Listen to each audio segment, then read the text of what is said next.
आने वाले दिनों में 299 रुपये का रिचार्ज 359 रुपये में मिलेगा। नए साल में 20% तक महंगे हो जाएंगे रिचार्ज प्लान। जी हां, साल 2026 में टेलीकॉम टैरिफ हाइक की तैयारी शुरू हो चुकी है। रिपोर्ट्स के अनुसार 299 रुपये वाला प्लान 359 रुपये तक पहुंच सकता है। एयरटेल, जियो, वोडाफोन के कई पॉपुलर प्लान्स महंगे होंगे। कंपनियों की कमाई बढ़ेगी, लेकिन ग्राहकों का मासिक खर्च भी बढ़ जाएगा। देश के मोबाइल यूजर्स के लिए बुरी खबर सामने आ रही है।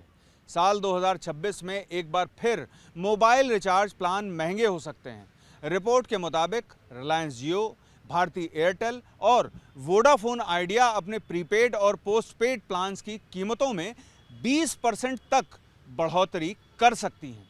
कई चुनिंदा प्लान्स के अंदर टैरिफ बढ़ाने की सूचना प्राधिकारों को दी गई है। पिछले एक महीने से टेलीकॉम कंपनियां अपने प्लान्स में बदलाव कर रही हैं। इसका सीधा असर आम यूजर्स की जेब पर पड़ेगा। खासतौर पर 5G इस्तेमाल करने वालों के लिए रिचार्ज काफ़ी महंगा हो सकता है। बता दें कि टैरिफ में आखिरी बढ़ोतरी जुलाई 2023 में की गई थी और अब 2026 में क्यों बढ़ेगी मोबाइल रिचार्ज की कीमतें, ये भी मैं आपको बताता हूँ। रिसर्च फर्म मॉर्गन स्टैनले की रिपोर्ट के अनुसार भारतीय टेलीकॉम कंपनियां 2026 में अपने टैरिफ में 16 से 20% तक की बढ़ोतरी कर सकती हैं।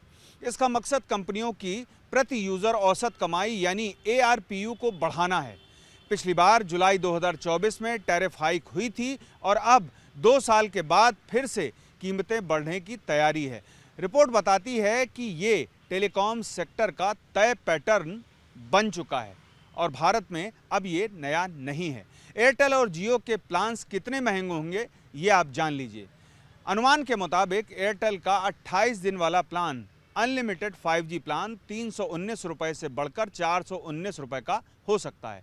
वहीं जियो का 1.5 GB डेली डेटा वाला 299 रुपये का प्लान 359 रुपये तक पहुंच सकता है। इसके अलावा 349 रुपये वाला 28 दिन का 5G प्लान बढ़कर 429 रुपये का हो सकता है। यानी हर महीने यूज़र्स को 80 से 100 रुपये ज़्यादा खर्च करने पड़ सकते हैं।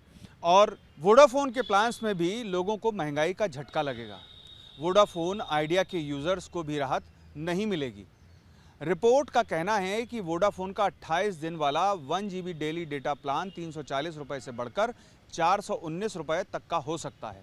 वहीं 56 दिन की वैलिडिटी वाला 2 GB का डेली डेटा प्लान 569 रुपये से बढ़कर 699 रुपये तक जा सकता है। इससे साफ है कि वोडाफोन के मिड रेंज प्लान्स पर भी टैरिफ हाइक का पूरा असर दिखेगा, लेकिन सीधे तौर पर दाम नहीं बढ़ेंगे। ऐसी वसूली की जाती है जो स्पष्ट नहीं होती। टेलीकॉम कंपनियां हमेशा सीधे प्लान की कीमत नहीं बढ़ाती।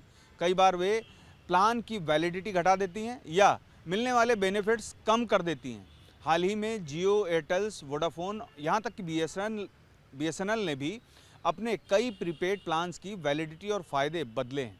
इसका नतीजा ये होता है कि यूज़र्स को वही सुविधाएं पाने के लिए बार बार रिचार्ज कराना पड़ता है और कुल खर्च बढ़ जाता है।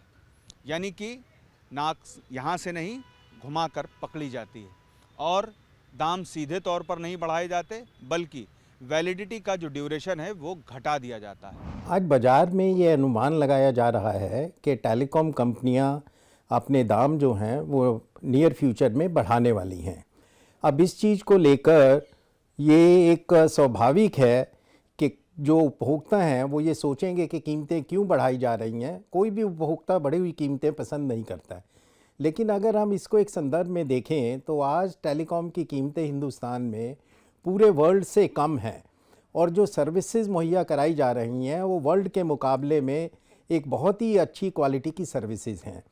जैसे जैसे ट्रैफिक नेटवर्क में बढ़ता है, नेटवर्क ऑपरेटर को एक इन्वेस्टमेंट करनी पड़ती है, रेडियो इक्विपमेंट लगाना पड़ता है, नेटवर्क में कैपेसिटी बढ़ानी पड़ती है, स्पेक्ट्रम का पैसा देना पड़ता है, उसके और कॉल सेंटर पे खर्च करना पड़ता है। इन सब चीज़ों की वसूली के लिए ये ज़रूरी है कि कीमतें भी पर्याप्त होनी चाहिए जिससे कंपनी नेटवर्क में इन्वेस्टमेंट कर सके।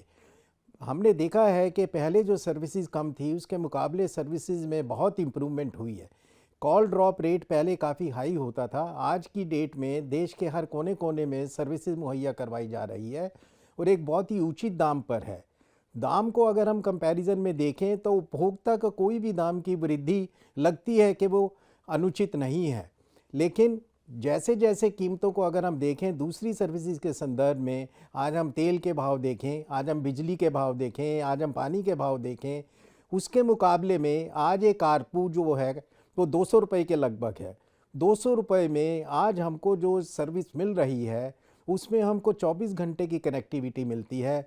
इमरजेंसी में मोबाइल सर्विसेज हमारे काम आती हैं और जितना बिज़नेस छोटे और एमएसएमई और बड़े जितने बिजनेसमैन हैं जो कर रहे हैं, दुनिया जहान की पेमेंट्स आज यूपीआई के थ्रू, टेलीकॉम के थ्रू, टेलीफोन के थ्रू की जा रही हैं। तो इसका जो बेनिफिट है वो कॉस्ट के मुकाबले में बहुत ज़्यादा है। सवाल ये उठता है कि क्या कंपनी खाली कीमतें बढ़ाएं और सर्विसेज इम्प्रूव ना करें? बिल्कुल नहीं।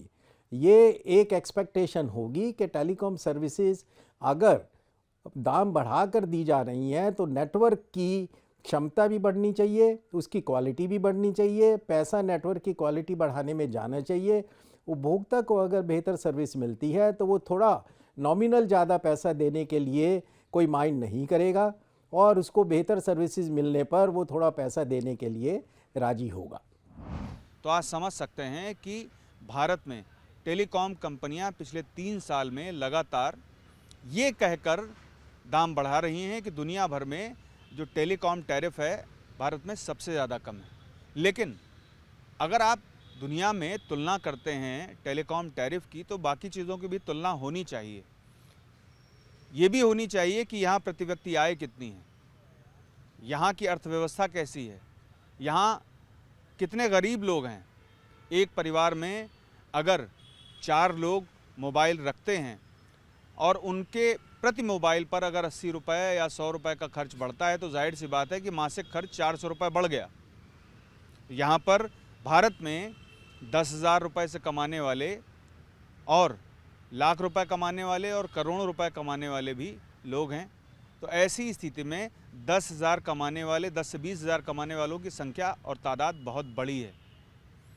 गांव, तहसील, शहर, मेट्रो सिटीज़ हर जगह आज मोबाइल का उपयोग है। तो ऐसी स्थिति में मेरी राय में टेलीकॉम कंपनियों को ये ख्याल रखना चाहिए कि आम आदमी की सुविधा के मद्देनज़र जो डेली डेटा प्लान्स हैं उनकी कीमतें साधारण, सामान्य और कम दरों पर रखी जानी चाहिए। पीयूष पांडे, टीवी 9 भारतवर्ष, नई दिल्ली।